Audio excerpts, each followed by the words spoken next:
Hey, what's going on, Pinball Land? Welcome. It's episode 26026 of Flipping Out Pinball Podcast. My name is Ken Cromwell. I am one of the hosts. The other host, of course, is Mr. Greg Bone. And I'd like to start the podcast off asking Greg how he's doing and what's up in the world of Greg Bone. What's up, man? What's happening? Oh, man, just surviving this heat wave. That's no shit, man. I'll tell you what.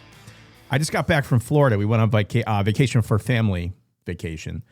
And, dude, I went out there to cool off, man. That was crazy. And it was like low 90s in Florida. We left here, it was like mid 90s in Chicago, but the humidity's different. And then we were staying on the Gulf side in Florida. And you, at least you get a little bit of a breeze that's coming off the Gulf. But, man, that water's bathwater out there. I can't escape it. I came back yesterday. We're recording this on Thursday, July 2nd. And it was like, welcome to hell. It was just terrible outside. And it's going to be terrible today. Terrible. It is. It's just nasty, man. Like you said, even the pool water is like 93 degrees. And it's like we put a little fountain on just to try to cool it down. No relief. It's just horrible. Yeah, I mean, I'll complain all winter long about snow and cold and stuff like that. Like, I would still prefer it to be like this than the polar opposite, literally. I'll take some heat. But, man, it's just treacherous outside. But you know what this is, though, Ken? This is that perfect pinball playing weather, just like what we talked about all those nice Floridians. That's right. That's right. You know, ironically, I didn't see a lot of people playing pinball in Florida, but I didn't really venture out. I'm sure they're down there. But you made an excellent point. Now is dead days of summer. You're not outside playing anything right now. Should be inside playing your pinball machine. So I wanted to take a minute and welcome our new Patreon members to patreon.com/flippingoutpinballpodcast, where you can go and kind of experience the show in a little bit more of a backstage pass special way. And the new members I want to welcome are Josh, Wade, Alex, Husker, Mark, and Michael, all new Patreon. So thank you guys so much for the support. Welcome, Patreon's fun. Patreon members. So got a bone to pick with you. Uh-oh. And I don't know if you know where this is coming from, but I'm taking a little bit of as long as it doesn't have to do with magic. I was going to say that for the end of the podcast, just when you thought you escaped. So we started, and this will just take a second. So if you're not into the Patreon thing, no sweat. But we were using Patreon chat for a long time for the members to kind of just talk. And it's a cool community, right? Everybody's pretty laid back. It's very, it's drama free, which is nice. We migrated over to Discord recently because it's just a more robust experience. I don't really have a lot of experience with it, but it's just fun, man. And chat's popping, and there's not a time of the day where I don't open it up and there's some new banter going on. So thank you all you guys over there for contributing, except for one person, Greg, who is yet to contribute to Patreon. And we're getting the calls for that person to make an appearance in the Discord chat. And I'm going to see if you can guess who that might be. I will be in there shortly. I will be in there shortly. I just, life has been all over the place. So I know it sounds ridiculous, but to even open the app and to start getting involved other than like, hey guys, bye. Yeah, right. Exactly. The last thing you want to do is make an appearance and never come back again. But we're all asking for you to come in when you get time, because especially with me being off this week, I know that you've been picking up a lot of the slack with Zach, and I appreciate that. From the both of you, because it's just been hectic, man. It's been wild. When I left I guess my last day was Friday, with Sonic just kind of coming out. Man, I mean that was a busy week last week. Transformers is catching fire. I know you want to talk a little bit about that because well, we've just had a whirlwind with Toten, with everything. I mean, it's just been it's been chaos like nonstop. And now with the Dungeon Crawler Carl, artwork stuff kind of being leaked around and thrown around and all of that going on. I mean, it's just like fuel just keeps getting added to the fire every week. You're right, man. And the way that the rumor mill's working lately, it's a little exhaustive to me because I like a good rumor. I think everybody kind of does. You're thinking you're getting a little bit of inside information and it's fun to speculate. But I mean, it's every other day a new rumor, or a rumor that everybody thought was true is now like flipping to the other side. It's just like, I mean, the rumors, they've lost their impact on me, like to a certain extent, just because they're all over the place. And, somebody mentioned it earlier, and I think it was in our Discord chat, where it's like the blind squirrel gets the nut every once in a while. And that's kind of where it's heading towards, in my personal opinion. Because if I can say, oh, Dungeon Crawler Carl's coming out from Multimorphic. No, it's coming out from Barrels of Fun. Nope, Stern's got it. Nope, American Pinball has it. And I'm just using that as an example. One of those companies are likely to have that IP if it's coming out. But I'd like to see less speculation and more like, okay, you know, we have something, or at least if you're speculating, it's based on like the most solid rumor or you know what I'm saying? Like, right. Like, and I understand, listen, if you have sources, you don't want to give up sources. Oh, yeah. I totally get that. But, you know, speak of it, like I have sources, unless, and I have to give credit, like for instance, Jason Knapp, he's kind of gone back and forth on this a little bit. But at least I appreciate the fact that he's saying that his gut is leaning him one way or the other. And he's not saying that what he's heard now is confirming this. So I appreciate that. Yeah. He's compiling what he's heard to make a rational decision. Or somewhat rational decision. Or just get a gut feeling, but just say, hey, it's a gut feeling. You know, when you're like, hey, you know, this is happening. Yeah, it's definitely coming. Yeah, it's and listen, there's been some, I don't know if you call it speculation. There's been rumors that have been reported with and we talked about this, with 100% certainty that I know, we both know 100% are not true, but it's not for us to get in there and start disproving it. And it's funny because I can always tell when there's a new rumor when I wake up in the morning and then there's like 20 people asking to be on some interest list for a game that I never thought of. You know what I mean? It's like not a week goes by. Somebody's got something going on. But let me ask you, I mean, now that we're talking about this, the Dungeon Crawler Carl, again, I'm not familiar with it. I know you've grown to appreciate the IP and the storytelling and whatnot. And it seems like the two companies that are on the cusp of potentially releasing something, or at least putting something out in the public as far as their next release, would be Barrels of Fun and Multimorphic. This is what we're seeing online. Do you have a gut feeling that, and full disclosure, I don't know who has Dungeon Crawler Carl, if anybody does. Like I would not mention it. I would not pretend to not know. I don't know. I don't know who has it. So anything that I say is speculatory. And let me be clear too. If you're willing to get into this conversation, I'm not even asking you who you would prefer to have the license. I'm just asking, like, who do you think is most likely to have the license? Yeah. And we could just make a game of it. Yeah, so that's the weird thing is like I think that if you would have thrown like JJP in the mix or Chicago Gaming or something like that, I mean, I could definitively say, but both that's the weird thing about having Multimorphic and Barrels, like that license feels like it's right up the alley for either one of them. I mean, it's very plausible for either one of them. That's like the hard thing. And I think that's what, like with the rumor mill and all this generating, I think that's what's making it difficult, is because it's so plausible for either one of them. I don't know. For some reason, so when I first heard about the license, I thought it was a Multimorphic title. I thought that's what made more sense. But just like you said, I could see where either company could have it and they could do it justice. If I'm going with just what's keeps popping in my head, call it a gut feeling, whatever else, intuition, anything, I would be leaning towards Barrels. I'm, for the sake of a good conversation, I'm going to say Multimorph, and we'll just we'll see where it goes. We should do an offline wager. We do an online wager. We should start pinball wagering companies. We should start like a DraftKings of pinball. And like just start making bets, because especially with all these rumors and shit going on, like throw your money on that. Like, where you at? Like, we start becoming bookies. Right, trading like the predictions markets. Yeah, I wonder if we could get on Kashi or whatever. I wonder how you implement something on there and have them to, like, you know what I'm saying? Can you submit something? Like, we should do that on Kashi or something, just so we can start wagering on pinball rumors. The problem is there's way too much inside trading that goes on in pinball. Too many people know what's going on for real. So yeah. You can't regulate it. There's no secret in pinball. I mean, and I'll give Barrels credit for keeping Winchester under wraps. In my whole time in pinball, as far as like when I started really getting into the reveals and trying to figure out what's coming up and reading online and taking it all in, I think Barrels of Fun probably did the best job of just surprise dropping a game on anybody that I can recall. Oh, yeah, by far. Barrels has they've got a cruise lined up where they're inviting people to go out. And that's kind of interesting because with the pinball at the beach thing that happened, that was the kind of the tropical pinball show that takes place in St. Pete Beach. I think it's been running for 2 years. Marshall Dixon over there runs that. Really, really fun show. Barrels of Fun's like, hey, you know what? Instead of a show, let's just bring a bunch of pinball people on a big ass cruise ship and set sail for 5, 6, 7 days. Are you a cruise guy? I'm not a cruise guy. I hate cruises. Zach is a giant cruise guy. My wife she loves a cruise.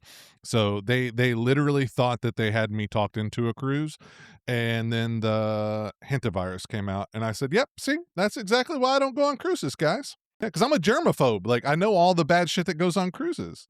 Like, it's terrible. People are always murdered, falling overboard, getting sick. No. Yet they're still marketed heavily to the public as a fun destination to go. It is. Zach swears by them. Zach loves a good cruise. Here's the problem with the pinball cruise. I think it actually sounds appealing. Like, I would really like to do it. Here's the problem is you know how it is at Expo and everything. We would never be able to relax. We couldn't sit and have a drink. We would never be able to lay on the deck of the cruise ship. Like, people always want to converse and talk to us. So it's like, I would have a hard time being able to actually ever relax. It would be like working. That size big enough to where if you wanted to, because you don't want to stay in your room. I've been on one cruise and it was like, I don't know, 30 years ago. It was a Carnival cruise. I think it was on the Fantasy or something like that. Went to the Bahamas. It seemed big. Yeah. I enjoyed the fact that at literally 3:30 in the morning after a day of drinking on deck, I could go back to my room, pick up the phone and order a chocolate milk and like grilled cheese, and it would just show up in 20 minutes. It was amazing to me. And then they had a 24-hour pizza bar there. Like, I love pizza, you know, at 24 hours. Yeah, that is appealing. But the little room we were in sucked. Like, that was claustrophobic. Those cabins are small. There's like a hole the size of a Frisbee that I'm like peeking out. I'm like, oh shit, what's going on out there? There's water. There's some water out there. I don't think they could pack enough hand sanitizer for me on there. There's like nose prints on the glass, smashing your face, and they're trying to get a little bit more of a panoramic view. I love it. I like that they're thinking outside of the box. I do too. It's neat. It's expanding pinball. Like, it's like what we all talk about. You know, it's like that next little step. I like any addition to pinball. And they kind of tied it in because they started the Barrels Reserve program, for better or worse. Personally, not a big fan of it, but we'll see how it pans out.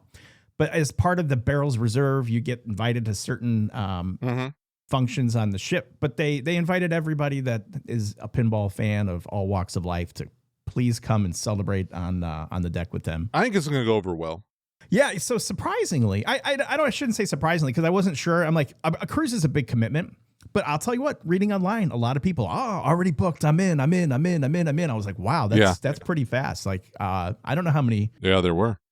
How many people you think go on that cruise from the pinball side of things? Do you think it goes over 500 people? I'm looking at PinDuel right now. The over-under's 499.5. That's a lot of people. But I could see it because it's appealing. It is appealing. I think it's more appealing in a lot of aspects than just dedicating 3 days to go to a pinball show where a lot of times you're stuck. There's nothing else to really do. Like, for instance, I love Pinball Expo in Chicago. Yeah. But unless you're willing to Uber, you're kind of like, there's no walking off the grounds unless you want to cross the expressway and stuff to kind of go over to Woodfield. Like, you're kind of just secluded to that area. Whereas if you go to Southern Fried Pinball Expo, it's great because you can just, you take a path, you go, over the expressway, and you're at Truist Park where the Braves play, and they make this huge fan experience around the ballpark. All the streets are closed off. There's a lot of restaurants and businesses and microbrews and things like that. It's just really, really fun. And in fact, I know Southern Fried Gaming Expo is coming at the end of this month. I think it's like the 30th through maybe August 2nd. If you have time, that's a really great show to check out. I really became fond of that. Texas Pinball Festival, pretty similar to where you can walk around and Frisco's pretty nice. It's like it's a newer area. I like Frisco a lot. I like Frisco too. What else is up in Greg Bone land? So I don't want to roll into it because I've been excited to talk about this. So I got my Transformers Pro, and I got it from one of my locations. I was going to put it out again. Hot as balls. Don't really want to be outside. other than in the pool. And I was like, you know what? Like, I need to get this out there, but I think I'm going to take it to the basement for a little bit. Like, I want some time on it. Yeah, the game just appealed to me. So I want to try it. So I unbox it, I set it up, and I'm like, put a game on it. And I'm like, I don't know. I don't know how to feel about this. On Transformers. Yep, Transformers. And I was like, okay, I kind of go both ways. There's something I feel that's missing from this game. I don't know what it is. Like, Is it a transforming Optimus Prime by any chance? Hold on, I am going to get into that. That's another one of those, for better or for worse. I'm going to get into that. But so I put a couple more games on there, and I'm like, okay, like, I still don't know about this. Like, I don't know why. Like, I didn't have it up loud because I'm completely out of space in my house, so I had to literally set it at like the bottom of my stairs. So there's not a door to our stairs; it's an open staircase. So I couldn't have it up loud so that it's bothering the family. Blah blah blah blah. But so I know I wrote you and Zach, and I was kind of like, man, I don't know what I think about this. I'm not sure. But I need more time. You know, I speculated that in the message to you guys. So here's the thing is, like, I walked away from it and I was like, I want to go back and play it again. Like, I want to play. So the more that I played it, I'm not talking about a ton. I'm not talking like 25, 30 games or something stupid on there. But I put, I played this past weekend pretty good. And I will have to say the game is pretty freaking magnificent. Oh, good. I didn't know where you're going with that for a second. Yeah, it grew on me so much. So I will tell you, like, something that stood out very, like, even those first games when I wasn't sure about it, Elliot Eisman's design, like, I love it. Like, there is so much going on in there. And I might catch a lot of shit for this. I don't know by saying this, but I'm fully aware with what John Wick was. I liked him with John Wick. I liked what John Wick was. It was a brutal shooter. It's tough. Reminded me a little bit of Gomez. Mm-hmm. What this game does, though, and this is where I'm probably going to catch some shit, but I'm telling you I'm not wrong.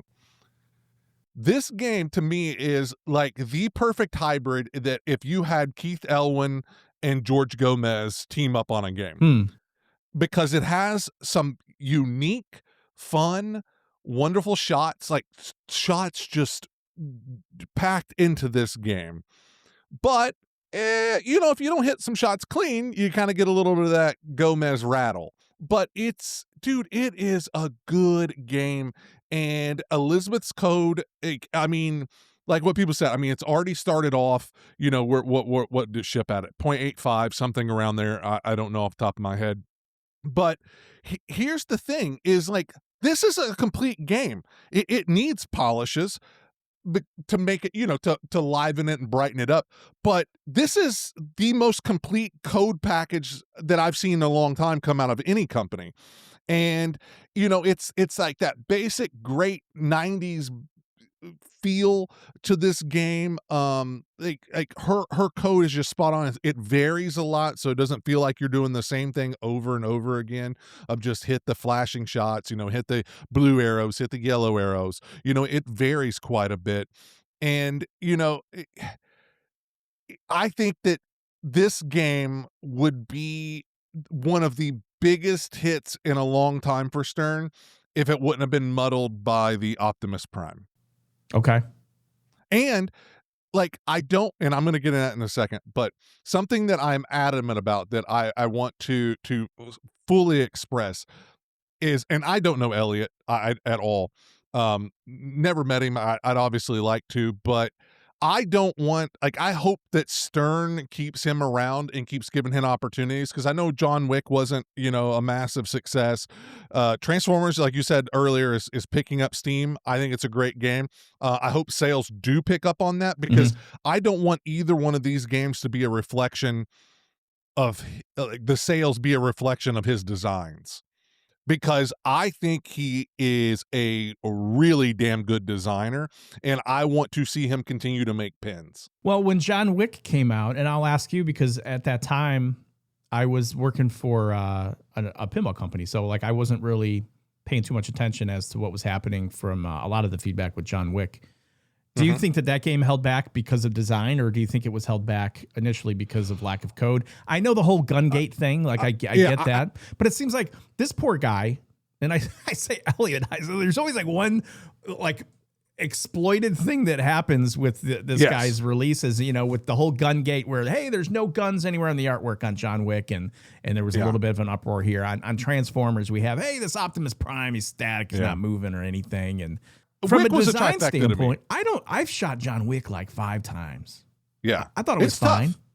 But it flows. It's good. Like, again, it's just, they're just tighter shots. But, and it is brutal. It's quick. And this game is quick. This game is a fast game. But it's very, it's very doable. Flipper control is amazing on this game. You have some chaos with some pop bumpers and slings and some stuff in it. But, I mean, it's a fair game. But Wick, I think, was a trifecta. I think the gun gate thing, the whole gun uproar, which to me was still absolutely ridiculous. I think that hurt initially. I think the lack of code for a while on that was a little bit of a hurt. And again, being not so much of an approachable game, which is his design, gave that game a bad rap. But again, man, it's not like, if you like Ghostbusters, if you can play Ghostbusters, if you're a Houdini fan, I won't even compare it to Houdini. That's unfair because Houdini is not, it's nowhere as brutal as Houdini. But if you like a tougher game, like Wick is there, man. Like Wick is good. It's not an unachievable, unplayable game. It's just, it's going to be shorter game times. Who was on lead for code for John Wick, Greg? I believe Tim Sexton. I believe Tim worked on it. And it's a good code set, man. It's a good code set. Like I don't want to take anything away from Tim for the early release of that code, because it's a fun rule set, like fighting the bad guys, everything you're doing, earning the medallions or whatever in there, and having the hits that you have to go out and put. Like, it's fun. It's neat. But how long is just more, because Tim left Stern. So how long after the release of John Wick did Tim decide, or they parted ways? I don't know. I thought there may have been some. I think that might have been some. I don't want to speak on it because I don't. Yeah, I'm speculating because I just don't know. I don't want to prematurely. I don't want to speculate wrong. Goes elsewhere. So I mean, maybe that's a reason why the rest of the code took a little longer to kind of come out. Because you said now the code's in a pretty nice spot, right? Yeah, it's good. Yeah. And people love, like, I know a lot of pinball players. They love that game, man. Like, it's a good game, but I think it also, because it's a little more challenging. But Transformers is not like that. Transformers is approachable, but the shots are there. But you get a lot of rebound. It reminds me of some early Sega games in a way, because you have a lot of stand-up targets. Between your ramps, everywhere else, so you get a lot of balls coming back at you. It's that quickness of it. But dude, I don't know, there's something that just keeps grabbing me about that game. Now, here's where I'm going to go a little different on this. I got the Pro because I was going to put it on location. When we went to Stern, I put most of the time on the Pro, yeah, and it's good. It is fine, but I do think that the premium is the way to go, because I think having the balls fire out at you, having sound wave with the balls dumping out, I do think that is adding a lot more to the game and something that is needed. But I also equate that to Jaws. Jaws was stripped down. There was nothing in Jaws, really. And I mean, you had a captive ball in the Pro. There really is nothing else. And upgrading to the shark coming out, the upper play field, like that to me was a huge upgrade. I'm still an advocate, if you're going to get a Jaws premium. And like I said, I think that you'll still love this game if you like a shooter, because you can get it flowing. Like, even though you get some rattle, if you're hitting clean shots, you flow on this Transformers. But I think that, honestly, I like this game this much that I will probably get rid of this Pro, or go ahead and stick it out on location, and then bring a premium in. Bring a premium in? Yeah. Well, and I know you're fond of the theme. Transformers was big. I do, but I'm not like a giant fan, because you've always got everybody saying, hey, if you're a fan of Transformers G1, you're gonna like this game. That's exactly what I was saying. I mean, yeah, and I'm not, like, I like it. Yeah, if you're a fan of that franchise, and especially that animated series, I mean, this is it. Like, this is what this. I know that the Optimus Prime doesn't transform, and I get Yeah. that that's frustrating for some people, but from a pinball perspective, I mean, this is your shot. So Yes. and I think it's solid. Like when I played it, I liked it. I didn't think it was the best game I'd ever shot in my entire life. But again, in fairness, what did I put 7 or 8 games on there at the Stern invite? So, and that's why it pleases me to hear you say that initially, and you probably played more games than the 8 that I played. You weren't certain if this game was going to call to you, but then after giving it consideration and keeping at it, you're into it now. And I think that a lot of pinball machines fall victim to early first impressions. Some people, I think, will have the ability to make that determination, or at least convince themselves that they made that determination by playing a game a handful of times. But a lot of times it might take 30, 40, 50, 100 plays before you're like, hey, this is a game. I like this game. This is thing, and I've spoken on straight down the middle quite a few times over the years, but I have found that the games that I love the most and the games that end up having the most staying power are the games that I do not love when I first put my hands on it. Deadpool was the same way. I did not like Deadpool. Deadpool's one of my favorite games. I remember that. I remember we had that conversation with Deadpool. Yeah. Halloween, when I first got Halloween, I thought, oh, this is a mistake. Now, it's one of the longest running games in my game room, and I still don't have any plan on getting rid of it, but I definitely despised that game when I got it. But, I fell in love with it because I think it's like that thing that there's a lot more to it. When you don't make a game super easy and you're just throwing everything at it when you first hit the start button, like I think that says a lot about the longevity of having it. So yeah, I just things like that just those are the games that tend to be my favorite over the long run, or the games that I don't necessarily like when I first step up to them.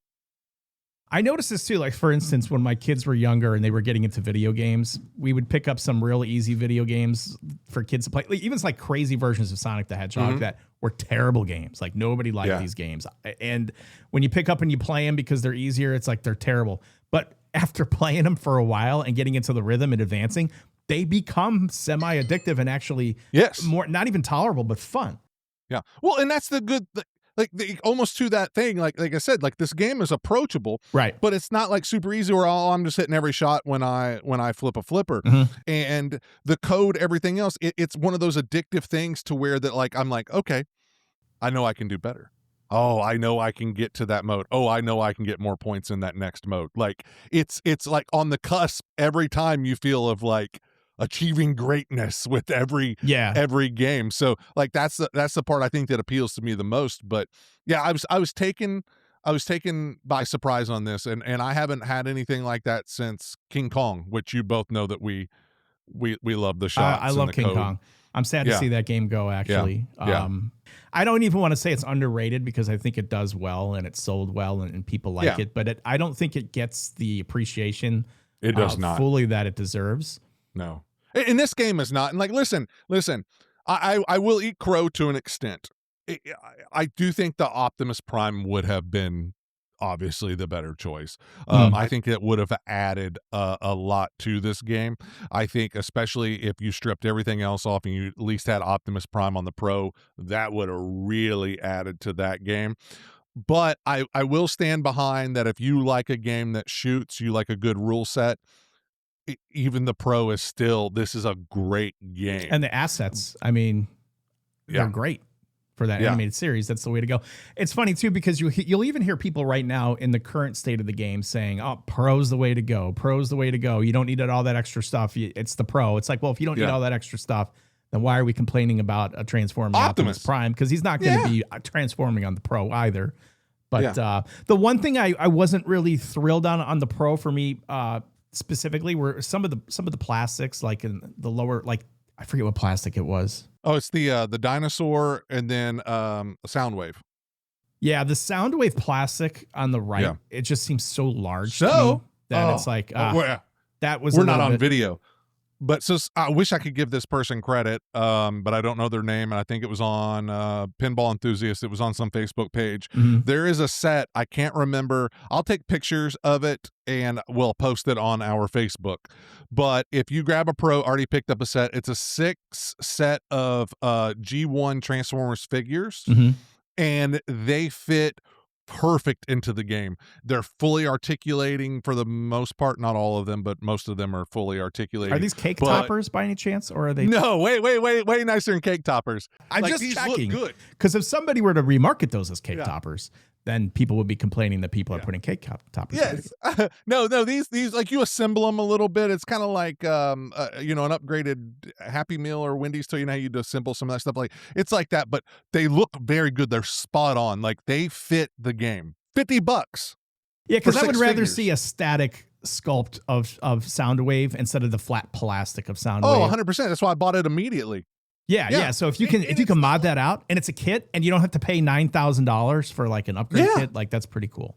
Yeah, and it's not like, you know, when you grab action figures and it's like, oh, I've got a Batman 66 and I grabbed like, you know, an action figure from Target or Walmart and put in there of the Joker or something. Like, it's not like that. Like, it's not the joints and everything that you see. Like, it looks like that they were meant to be in the game. So, yeah, anybody that has a problem with that, like, get on Amazon and look for those, and I'll post the picture of the box on our Facebook. Oh, yeah, please do. I think that's great. That's great. How much is that kit? Do you know? Do you remember? It was $50, I think. It was on sale at one point for 40.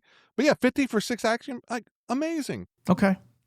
I mean, now again, you shouldn't necessarily have to you know, put money into your game to mod it, but why not? I mean, for $50, yeah, how can you go wrong? It just looks a little better. It's nice. Like I'm happy with them. You know what else I think is worth noting here is because we're 1 week post Sonic the Hedgehog launch.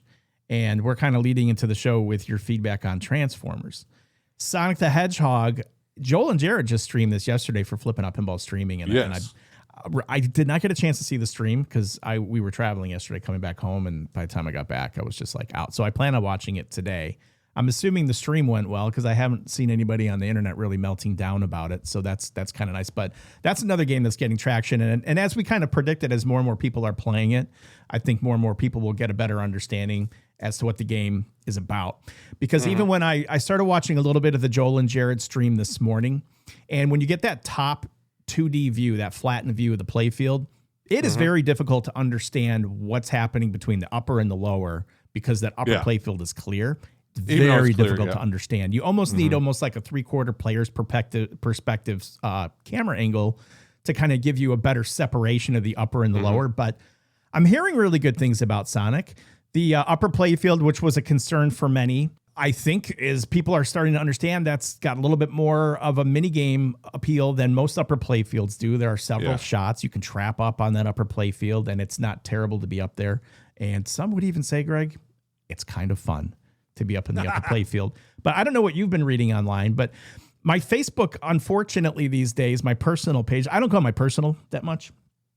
But when I do, it's not, hey, my cousin's son's birthday is happening, or hey, my friend got a new car. It's all pinball propaganda. Yes. The whole thing is. So that's where I'm getting some of my pinball commentary. But it looks like, I mean, for the most part, I think it's won over the court of public opinion for those that were on the fence. Does that correlate to a second wave of sales? I do. It will, especially once they start landing. I think that it very much is. So, and that's a good point. As of right now, again, July 2nd, 2026, we haven't really been given any definitive timelines as far as what the production schedule is going to look like, what production capabilities are, and when games are coming out every week, every 2 weeks. We don't know exactly how many we'll be getting as of yet. So you've got to be a little bit more patient with JJP when you compare them to Stern in that aspect, because they're turning that line on for the first time. And, you know, they're at a little bit more of a scaled down production capability of like a Stern Pinball. So I would guesstimate here in the beginning of July, by middle of July, we should probably have a better idea of what the next 4 to 6 weeks will look like. Yeah. I don't really see anything as like an extended forecast of, hey, this is what the next 6 months or 8 months look like, because a lot of things will change as parts get reordered and they're flipping games on and off the line. The other question, and I didn't have time to verify this yet with Jersey Jack Pinball, was the amount of lines that they have, because I know for majority of Harry Potter, they were making games on one assembly line. And Yes. when we were there, I think there was some discussion about a second line. I don't know if there's a third line, but the building's big enough where they can do that. In fact, at one point there was 2 assembly lines, and they minimized it to 1 to just increase efficiency for making one build. And I'm sure there were other things that went into it. But you haven't heard anything for production, right? I have not. No, we haven't gotten anything yet. I know that there are some location games that might be prioritized at this point. I don't know if those are in general for CEs, SEs, and arcade editions. But I think there's a little bit of an effort to try to get those games, and this is on Jersey Jack Pinball's side, out into the public domain so that people can play them and then obviously appreciate the game and have a better idea of if they want to buy the game or not. I do kind of like that idea. I know that some people are torn. It's like, hey, get all these CEs on the line and get them into the homes of these people that paid all the money, and they should be cutting the line. And if you buy a first class ticket, you're not the last aboard. I get it. But, you know, I also understand from a company perspective where you have a new title and there is a large amount of people that would prefer to, you know, play a game before they decide to buy it. I would say the best decision or the best of both worlds would be have 2 lines, right? Where you're always pumping CEs and then you're switching back and forth between arcade editions and standard editions so that you're just getting them all out almost in unison instead of, hey, for the next 6 weeks, we're making special editions. Okay, well, that's great if I'm in line for special edition. That sucks if I don't know where I'm at with my arcade edition or if I paid all this money for the collector edition. So be very curious to see how they approach the build, because last time it was Harry Potter CEs that started the line first. And I mean, they were a huge seller. Are you going to get in a Sonic the Hedgehog? Or are you going to put one on location? I probably won't put one on location, but I will most likely end up with one in my game room. I just like we've talked before. I love Sonic. Grew up, Sega was my thing. So like I'm very much leaning towards it. I just trying to figure out what I can get rid of. Like now that I've changed stuff around in my room, I've got more limited space. So I got to figure out what's going to leave, and I really don't want anything to leave. So it's like, what goes, and to be able to fund it, I need to fund it. Of course. In the studio now, I've got room for 4 pins, but I only have 3, and I've got the Star Wars LE, Star Wars Fall of the Empire LE. I've got the King Kong Premium, and then I have a Godfather LE, Jersey Jack game, and I'm in the game. So it's like, how do I not own a game that they so graciously put me in where you get to fight my face in a game? So I had that, but I have room for one more. And with the way my kids, we all grew up on Sonic. I grew up on Sonic. My kids grew up watching Sonic. I've seen so many different versions of so many animated series so many times. I just think it would be fun for everybody to be able to sit down and go through that Sonic Generations kind of approach to the game. So I hope to have one here. I don't know that it stays forever because nothing ever does. I don't bolt anything to the floor, probably with the exception of that Godfather game. And even if I needed space, I would fold that up and put it in storage because that's kind of a special game for me. But I'm kind of getting the need to stream a little bit again. Ooh. And, you know, I don't know if it makes sense to stream Sonic at some point, but, you know, some of my most favorite times with Flipping Out Pinball was starting with that Monday Night Pinball, Flipping Out Pinball. And that was so much fun. It's just so fun, man. You guys did amazing. And we have so many people from the industry that are just a short drive away from the studio here. It'd be, and I've spoken to some people at Stern and at Jersey Jack and asked if they'd have any interest in coming in studio and just kind of, because it's a different thing. You're just kind of flipping, you're having a couple beers. It's real casual. And I think there's some interest there. So I got to talk to Zach and see if maybe we fire that up again, and got to have you come out, man. Have you ever been here? I'm trying to, I don't think you've ever been out here. Nope. I mean, you've been in Chicago, but I'm in St. Charles. Nope. Haven't been out St. Charles. I was going to come out one time and ended up not making it. We're far enough away where it's not a casual drive, right? Because you're what, about 3.5, 4 hours from me? I'm 4.5 hours from downtown Chicago. Okay, so probably about 4 hours. 4 to 4.5, depending on the time. That's why when we hang out, it's at Zach's house. Mm-hmm. And Zach's only been out here a handful of times. Again, it's just the driving distance. I've only been to Zach's twice. Oh, yeah, both those times. It's strange that we're all so close, but we very rarely ever see each other in person. Maybe that's why we all tolerate each other. I know we're not. I don't know. We talk so much on the phone. I'd say maybe that's why we don't get tired of each other. But we're I know, on the right? phone too much. All right, Greg, we'll wrap this one up here today. Might have some more information on a couple new games. That Dungeon Crawler Carl rumor could fluctuate either way. We'll keep an eye on that. If something major happens, we'll go back live. Our next scheduled podcast will be in 2 weeks. I was looking at our annual kind of stats for our podcast, and I think we did like 34 public episodes last year, even though we're on like episode 26. We had all the first impressions episodes and stuff that didn't count. So we're coming in well under the one every 2 weeks. And then we've got the episodes that go out on Patreon, and those are private episodes that are only released to Patreon members. So we're doing our best to keep a good cadence there. I appreciate all your hard work. If you're looking to get a new pinball machine or an arcade game or anything new to elevate that game room, you can go to flippingoutpinball.com today. You can check our whole inventory. If you're looking to find our used inventory, you go to the Flippin' Out Pinball Facebook page. There's a pinned link at the top of the page that says inventory. You can click it. You can see what's there. If there's something that appeals to you in the used inventory, scroll through the Facebook page. You'll see the pics and the descriptions. If we can help out with sales service, you can email us. I'm Ken at flipthelletternoutpinball.com. Greg, what's your email? I am Greg, Greg, at flipthelletternoutpinball.com. If you would like to be added to an interest list for a rumored pinball title, because occasionally pinball rumors do pop up, you can email me directly, and only me directly. I'm your least path of resistance to get on that list at Ken at flippingoutpinball.com. And then finally, a couple selfish asks. Flippin' Out Pinball Podcast. We have our own separate social channels. So if you're hanging out on the Facebook page, Flippin' Out Pinball Podcast, if you don't mind giving us like a follow, that'd be awesome. It's free, and it just helps us get the messaging out there. If you're on YouTube, our last episode, Greg, which was the Sonic the Hedgehog first look, the legitimate first look, was all video. So you get to see nice. Greg in the flesh. I'm up there and we're talking, but we're also, you've got all the video that we took when we were down at Jersey Jack Pinball. We've got all the marketing pictures there. So as you're following along, there's a lot of visual aids there. And while you're on our YouTube page, Flippin' Out Pinball Podcast, please go ahead and subscribe there. And then finally, Patreon is where all the cool people are hanging out. Flippin' Out Pinball Podcast can be found at patreon.com. You can search Flippin' Out Pinball Podcast, or you can type the whole URL at patreon.com/flip, the letter N out, pinballpodcast.com, and we're there. But that was a mouthful, man. That's how we do it. That's how we close it out.